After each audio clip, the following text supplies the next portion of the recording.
नमस्कार दोस्तों, defence detective के एक और एपिसोड में आपका स्वागत है। मेरे पाकिस्तानी दर्शक अपने कमेंट्स में लगातार लिख रहे हैं कि 71 की जंग को छोड़ दें तो पाकिस्तान ने हर जंग में भारत को शिकस्त दी है, हराया है। तो दोस्तों, आज इन पाकिस्तानी दर्शकों की बोलती बंद करने के लिए मैं ये वीडियो लेकर आया हूँ।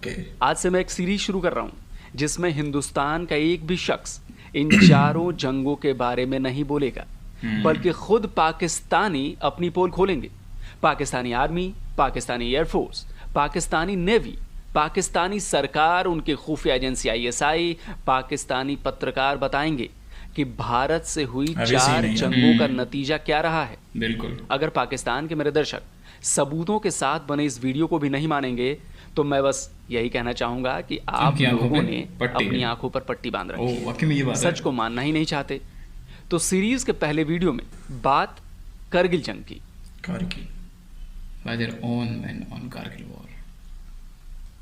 इंडियन फौज वापस चला गया, पोस्ट पर कब्जा नहीं किया। 3 दिन तक मैं वहाँ पर पड़ा रहा सर। 3 दिन तक मैं रिपोर्ट देते हुए गया। अभी आकर आपको ले जाएंगे दूसरा दिन। नहीं ले गया सर। 3 दिन के बाद फिर अटैक हो गया, पोस्ट कब्जा हो गया सर। दूसरा दिन फिर एक इंडियन फौजी आ गया सर, करीब आ गया तो मैंने उसको बताया, भाई मैं जख्म है, मुझे नहीं मार रहा है। पाकिस्तानी फौजी हुनर शेर ही नहीं, कई और जवान जिन्हें भारत की सेना ने पकड़ा, उन्होंने यही बातें कही। ये सब करगिल जंग की जंग में युद्धबंदी थे। पाकिस्तान की फौज ने इन्हें लड़ने तो भेजा था, लेकिन जंग में इन्हें इनके हाल पर छोड़ दिया था। अब सर नहीं ले गया, अच्छा नहीं होने की वजह से नहीं ले गया, नहीं तो 3 दिन में ले जाना चाहिए जख्मी को। अगर अच्छा होता तो 3 दिन तक एक जख्मी कैसे नहीं ले जा सकता। लड़ाई करना जानते हैं सर, जख्मी ले जाना, डेड बॉडी ले जाना नहीं जानते। तो दोस्तों, पाकिस्तानी आर्मी कितनी अनप्रोफेशनल है इसका अंदाजा आपको करगिल जंग के इन POW यानी प्रिजनर ऑफ वॉर की बातों से हो गया होगा। भारत ने इन सभी जवानों का इलाज कर वापस पाकिस्तान को सौंप दिया था। अच्छा। इस सबूत को देखने के बाद पाकिस्तानी दर्शक कहेंगे कि जबरन बयान लिया गया होगा, लेकिन दोस्तों सच ये है कि पाकिस्तानी फौज के इन जवानों ने अपनी ही फौज की पोल खोल दी। अगर ये सबूत भी नहीं मानते हैं आप, तो मेरे पास आज सबूतों की लंबी फहरिस्त है। जो झूठी बात करगिल जंग के बारे में आपके दिमाग में भरी गई है ना, आज उनको हटाने का वक्त है। पहले आपको सुनाते हैं आपके ही पाकिस्तानी सरकार, फौज और पत्रकारों की जुबानी कि करगिल में हुआ क्या था। हमारा बड़ा नुकसान हुआ, जानी नुकसान हुआ। हमने केटर नहीं किया था, जो लोग ऊपर बैठे थे सप्लाईज नहीं पहुंचा सके थे। हमारा ख्याल ही नहीं था। इंडिया तो बोफोर्स गन लेके आ गया, एयरफोर्स लेके आ गया। उनका ख्याल था कि थोड़े से होगा, तो ये तो बड़ी फ्लॉड असम्पशंस थी। अगर आप कहें ना कि एक चीज़ क्या थी जिसने टर्न अराउंड किया सिचुएशन को, वो थी कि बोफर गन्स इंडियंस ले आए थे। वो अब हाईवे पे जो पाकिस्तान के तरफ ब्लॉक करेंगे, और इंडियन जो अकाउंट्स हैं वो भी, और जो पाकिस्तानी जब मैं बात करती हूँ उनसे, वो भी, उन दोनों तरफ से ये बात कंफर्म हुई कि उन्होंने बोफर गन्स जो थी उन्होंने पहाड़ों की चोटियों के परख्च उधेड़े, क्योंकि और उन्हें कोई, और ऊपर से नॉन स्टॉप, मतलब जब मौसम होता था, इंडियन जो एयरफोर्स थी वो दे वर पाउंडिंग एंड पाउंडिंग। इंडियंस के पास रीइंफोर्समेंट भी थी, सप्लाईज भी रिकैप्चर कर रहे, सारा कुछ कर रहे। हमारे पास सप्लाईज भी नहीं थी, हमारे राशंस खत्म हो रहे थे, वी वर डग इन, हमारे पास रिसोर्सेज खत्म हो रहे थे, और लॉसेस, मैसिव लॉसेस हो रहे थे, because we were in bunkers. और वो कोई बाहर निकलते तो वो उनके एयरफोर्स ऊपर फिर रही थी, तो मतलब वी वर बीइंग पाउंडेड। और तो उस वक्त हमारी जो कैजुअलिटीज थी बढ़ रही थी, और लोगों, हमारे सोल्जर्स के rations had run out, starvation was setting in, technically बड़ा बुरा हाल हो चुका था। तो जमीन से बोफोर्स तोपों और आसमान से इंडियन एयरफोर्स ने पाकिस्तानी फौज का हाल बेहाल कर दिया। उन्हें समझ ही नहीं आ रहा था कि करें तो क्या करें। न बचने का रास्ता था, न भाग निकलने का। गोलियां नहीं थी, गोला बारूद नहीं थे, राशन नहीं था। पाकिस्तानी फौज भूखों मर रही थी। लेकिन यहां पर पाकिस्तानी फौज के कुछ जवान भूखे पेट भी लड़ने को तैयार थे। उनकी तारीफ तो बनती है, क्योंकि वायरलेस पर वो रोटी नहीं गोली मांग रहे थे। वाकई फिर एक मरहला ऐसा आया कि उनके पास खाने के लिए भी नहीं था, लेकिन आप सलाम करें उनकी बहादुरी को कि जब उन्हें कोई मौका मिलता था तो वो खाने को नहीं मांगते थे, वो एमुनिशन मांगते थे। ये आपने लिखा इसमें कि आप हमें एमुनिशन दे। सिंध रेजिमेंट के 2 जवान थे, जो आपने लिखा है कि 2 जवान जो 2 दिन लड़ते रहे, उनका एमुनिशन खत्म हो गया था और 2 दिन के बाद जब उनको कमक पहुंची तो उन्होंने कहा कि खाना नहीं चाहिए, हमें गोलियां दो, गोलियां दो। मेरे पाकिस्तानी दोस्तों, इन सबूतों पर यकीन कर रहे हैं ना? दिल तो जल रहा होगा, दर्द हो रहा होगा अपनी नकारा फौज की पोल खुलते हुए देख। तकलीफ तो यार होती जनाब, अभी तो जो सबूत मैंने पेश किए हैं वो कुछ नहीं है। आगे तो ऐसी ऐसी बातें आपके ही पाकिस्तानी कहने वाले हैं जिनसे आपकी आर्मी की दिमागी हालत का पता चलने वाला है। अभी तो आप ये सुनिए कि करगिल में आपकी फौज को अपने कितने जवानों से हाथ धोना पड़ा। और जब वो आए तो हाँ, कैजुअलिटीज हुई हैं बहुत। नंबर्स का नहीं पता चलता, कोई कहता है 300, कोई कहता है 2000, ये नंबर्स का नहीं, 2000 तो हो ही नहीं सकते, इतने तो गए भी नहीं थे। लेकिन शहीद हमारे ये फ़ौज के अपने लोगों से मैं बात करूँ, वो कहते हैं कि शायद ईस्ट पाकिस्तान में हमारे इतने नहीं शहीद हुए जितने यहाँ शहीद हुए। तो एक बहुत बड़ा ब्लंडर। कह रहे हैं सिर्फ 270 कैजुअलिटीज हुई पाकिस्तानी फौज। नहीं, 1000 से जायद कैजुअलिटीज हुई हैं हमारी। 1000 से जायद 1000 से जायद कैजुअलिटीज हुई हैं। अगर इसका जितना भी डाटा है ये इन्होंने छुपा लिया है, बाद में इसको एक्सेस नहीं उससे मिल सकी। पाकिस्तानी जवानों के मरने से याद आया, पाकिस्तानी फौज अपने आप को प्रोफेशनल कहती है ना। मेरे पाकिस्तानी दर्शकों को भी अपनी सेना पर बड़ा गुरूर है, होना भी चाहिए, लेकिन दोस्तों अंधा गुरूर नहीं होना चाहिए। बिल्कुल जनाब, आपकी आर्मी ने तो अपने ही जवानों की लाशों को लेने से मना कर दिया। प्रोफेशनल होना क्या होता है, उन्हें भारत की सेना से सीखना चाहिए। दुश्मन सैनिकों की लाशों का भी भारतीय आर्मी ने सम्मान किया, उन्हें पूरे सम्मान और धार्मिक रीति रिवाजों के मुताबिक दफनाया। सेना चाहती तो पाकिस्तानी सैनिकों की लाशें वैसे ही छोड़ सकती, लेकिन उसने ऐसा नहीं किया। जनाब, ये होता है प्रोफेशनल आर्मी का होना, जो कि पाकिस्तानी आर्मी कहीं से भी नहीं है। लेकिन पाकिस्तानी सेना की जब किरकिरी हुई, जब उसका झूठ पूरी दुनिया के सामने आ गया, तो आखिरकार उसे मानना पड़ा कि उसके सैनिक करगिल जंग में शामिल थे। यह वीडियो एक और सबूत है भारत की सेना के प्रोफेशनल होने का। हाथों में सफेद झंडा लिए जो ये जवान दिख रहे हैं ना आपको, वो आपकी ही सेना के जवान हैं। अच्छा। ये अपने मारे गए साथियों के शव लेने आए थे।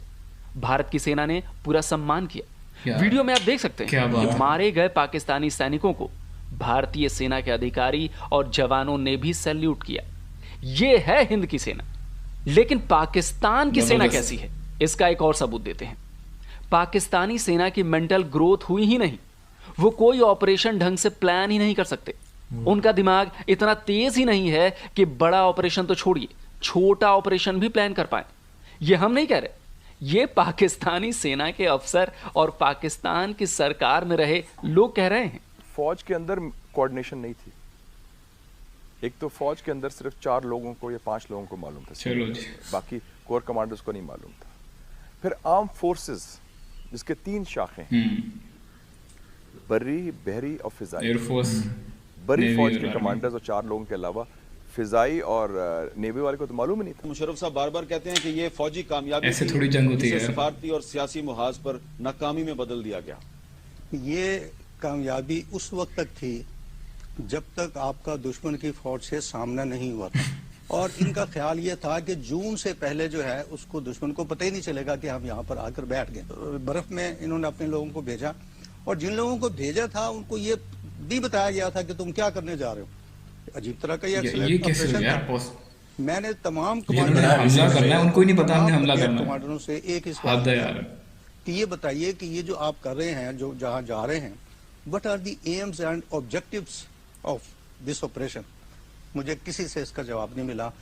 ये भी नहीं पता हमला क्यों कर रहे हैं। कि कोई आपको मकसद समझ आ रहा है कि किस मकसद के लिए कारगिल ऑपरेशन किया गया था?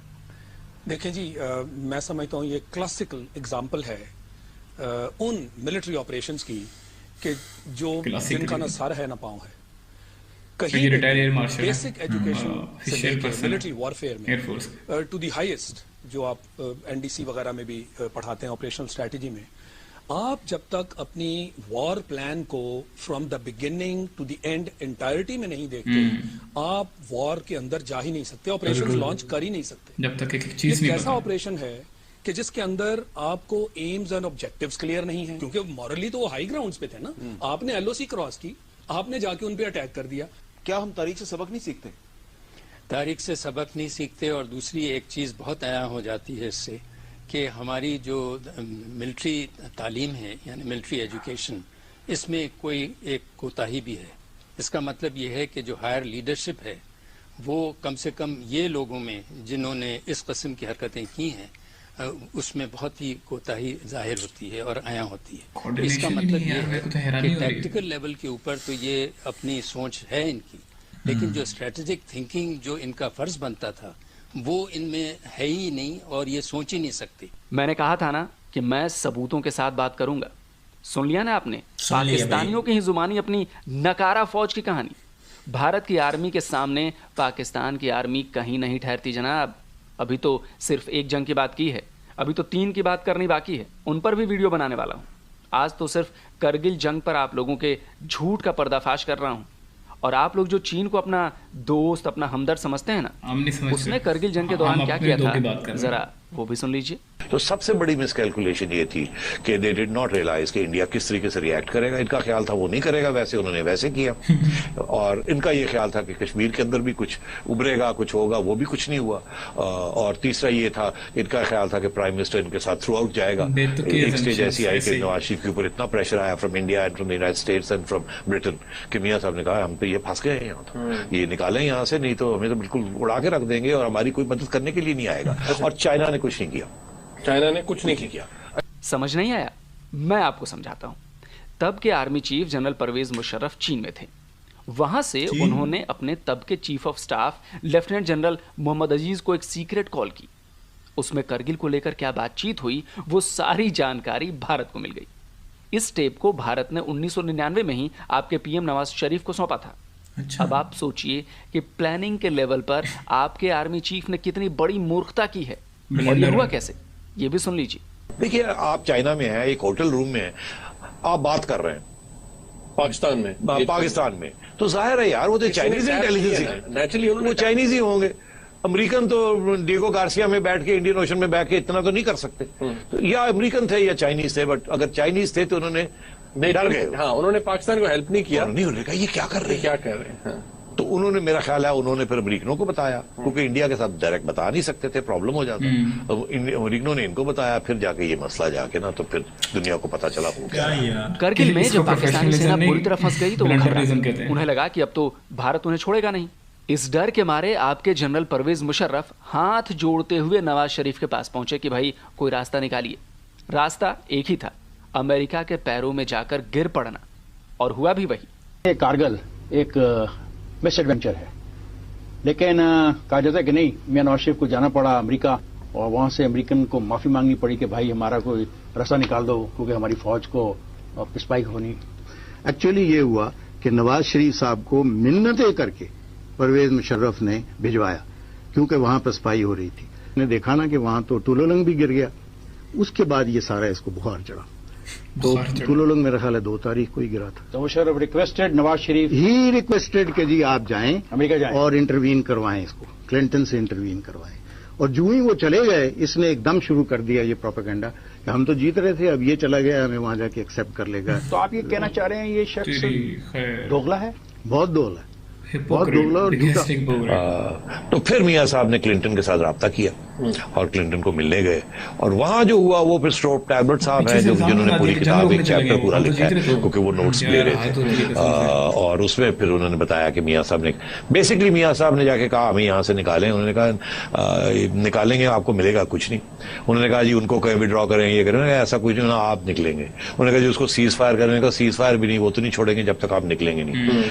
तो मतलब इट वॉज वो जुलाई 4 उनकी छुट्टी का दिन, और वहां वो जबरदस्ती मियां साहब पहुंचे, डेस्परेट। उनका आना ही इस स्टेज पे ऐसे लगता था आउट ऑफ फियर डिफीट। तो मतलब बुरे हालात थे पाकिस्तान के उस वक्त, सियासी तौर पे भी और मिलिटरीली। और then we had to withdraw, और विड्रॉल में भी वो शेलिंग करते रहे। सबसे मतलब it was a terrible situation in July, बहुत बुरी जुलाई के जो हाल हुआ हमारा, it was terrible because we were without cover and we were withdrawing. तो मेरे पाकिस्तानी दोस्तों, ये जो आप कहते रहते हैं ना कि करगिल जंग में पाकिस्तान अमेरिका के पास नहीं गया, नवाज शरीफ जंग खत्म करवाने के लिए बिल क्लिंटन के पैरों पर नहीं गिरे, तो दोस्तों हाथ कंगन को आरसी क्या और पढ़े लिखे को फारसी क्या। सबूत आपको मैंने दे दिया। करगिल जंग हारने का नतीजा पाकिस्तान को सिर्फ जंग के मैदान में ही नहीं भुगतना पड़ा, दुनिया भर में क्या हाल हुआ, ये भी पाकिस्तानियों की ही जुबानी सुन लीजिए।